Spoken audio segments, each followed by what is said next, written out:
Bonjour, je m'appelle Chris et je vais faire l'essai routier de la Volkswagen Passat. J'espère que vous allez trouver cet essai utile et intéressant.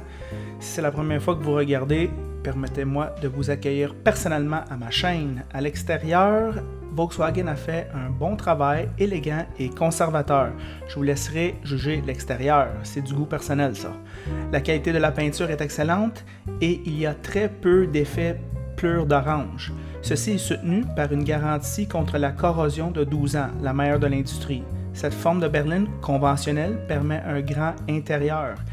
La Passat commence à 25 000 $ et s'élève jusqu'à 35 000 $ tout équipé. Raisonnable selon moi. Disponible en 3 garnitures, nous avons obtenu le modèle tout équipé avec le V6. Volkswagen se vante d'utiliser le soudage au laser et c'est vrai, les Volkswagen se sentent super solides après nombreuses années. Enchaînons, le coffre est grand avec une finition allemande typique, c'est-à-dire haut niveau. Vous pourrez ouvrir le coffre avec la clé ou, en garniture intermédiaire, votre pied. Il y a une trappe à ski, aussi très pratique. Quant à l'accès au siège arrière, je rush un peu pour y rentrer, mais rien de dramatique. L'espace ici est abondante, l'une des places arrière les plus spacieuses et confort de la catégorie. Il y a un port d'alimentation, des sièges chauffants et des hottes de ventilation, c'est sur la coche. À l'avant, le style minimaliste allemand se distingue. La disposition est simple et très classe. Il n'y a pas de botch ici. Les sièges produisent un niveau de confort acceptable et Ross rapporte que ces sièges ne créent pas des points de pression sur les longs trajets. Le savoir-faire est évident ici. Le cuir de bonne qualité pour une voiture de ce prix.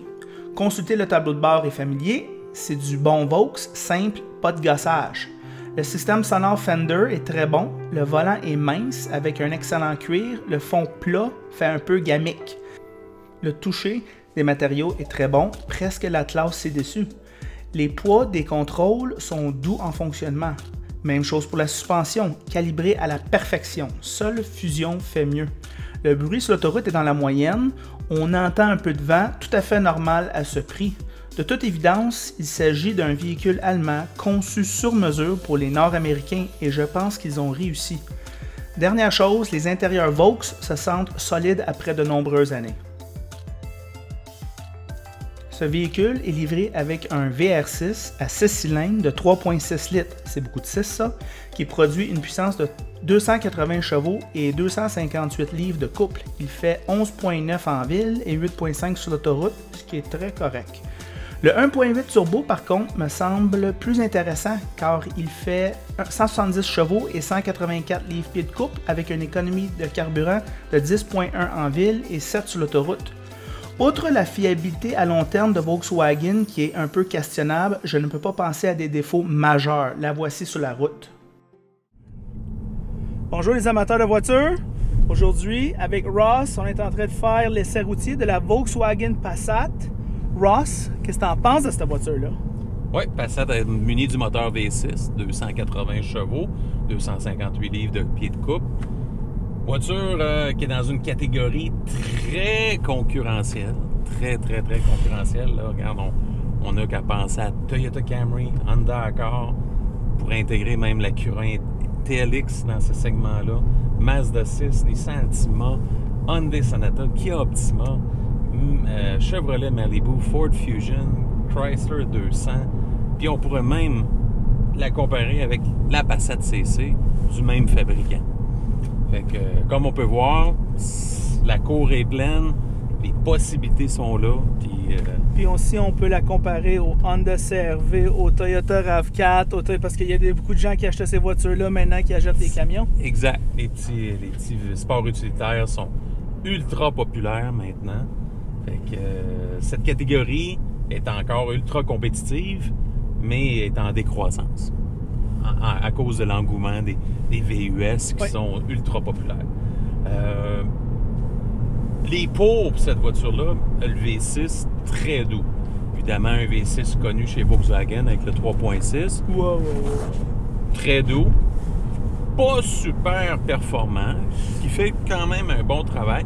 Peut-être que c'est la transmission automatique 6 vitesses qui c'est une DSG, mais on n'a pas senti une accélération là, à tout casser. C'est pas aussi vite que l'Honda, je trouve, d'accord. Le V6, me semble, mais pas aussi... C'est un petit peu moins punchy, je pense, que certaines rivales.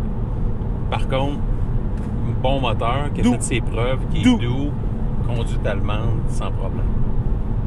L'habitacle intérieur, qui est extrêmement spacieux, tant à l'avant qu'à l'arrière, beaucoup d'espace pour les jambes. Même on est assez grands, toi et moi, et puis les gens à l'arrière de nous là, auraient aucun problème. Aisément d'espace pour les jambes et la tête en raison d'une silhouette plus conservatrice que la CC. Aussi, sièges pas les plus confortables de l'industrie, mais je les trouve passablement confortables. Pour une longue durée, là, sans aucun doute, là, dans les meilleurs de la catégorie, probablement, là, si on compare avec Accord, Camry et tout ça. Aucun problème à ce niveau-là. Belle texture des sièges en cuir. Oui, la qualité du cuir est bon. Oui, fait que à ce niveau-là, c'est très bien. Système de son, Fender, qui fait bien le travail. Bon son, bonne qualité, comparable avec les meilleurs dans l'industrie. Les contres, bien évidemment, lorsqu'on a un Volkswagen, on peut s'attendre que la fiabilité, bien, on n'est pas chez Toyota. Non! Si on avait la fiabilité de Toyota, je peux vous dire que ce constructeur-là serait probablement tout seul. On n'y aurait plus, il n'y aurait personne. Les concurrents auraient à travailler fort. Et malheureusement, côté fiabilité, ben, il y a un petit point d'interrogation. Malgré que le constructeur Volkswagen a fait beaucoup d'efforts dans les dernières années. Puis à ce niveau-là, c'est en croissance au niveau de la fiabilité. Pas au niveau des japonaises encore. Par contre, le plaisir de conduire est un petit peu plus omniprésent que les concurrentes japonaises. Bien dossé la suspension dans ce véhicule. Oui. Bien dossé. C'est approprié pour la catégorie. Oui. Moins ferme que la CC. Oui. Fait que ceux qui aiment une conduite plus européenne, ben, peut-être devront se diriger vers le CC. Ah ouais. Un peu la même chose pour la direction, qui est un petit peu plus américanisée, okay, qui est un peu plus lente à réagir que la Passat CC, par exemple. Et à ce niveau-là, ben c'est ça. C'est une Volkswagen nord-américanisée pour justement aller chercher le marché américain que Volkswagen a de la difficulté à percer. J'aime la finition intérieure, Ross. Oui. Minimaliste. Oui, très simple de présentation. On dit en anglais « not a lot of clutter ». Je sais pas comment dire ça en français. C'est épuré. Oui, très épuré. Pas de superflu. Très de base, mais de bon goût. Les couleurs sont de bon goût. La qualité des matériaux est là. Ah ouais. Il n'y a pas de tape à l'œil, mais c'est bien fait. C'est à l'allemand. Moi, je sens mon 35 000. Oui. Moi, je sens mon argent ici. J'ai pas le sentiment que j'ai payé trop cher pour cette voiture-là. Puis on peut pas dire ça de tous les Vaux. Non.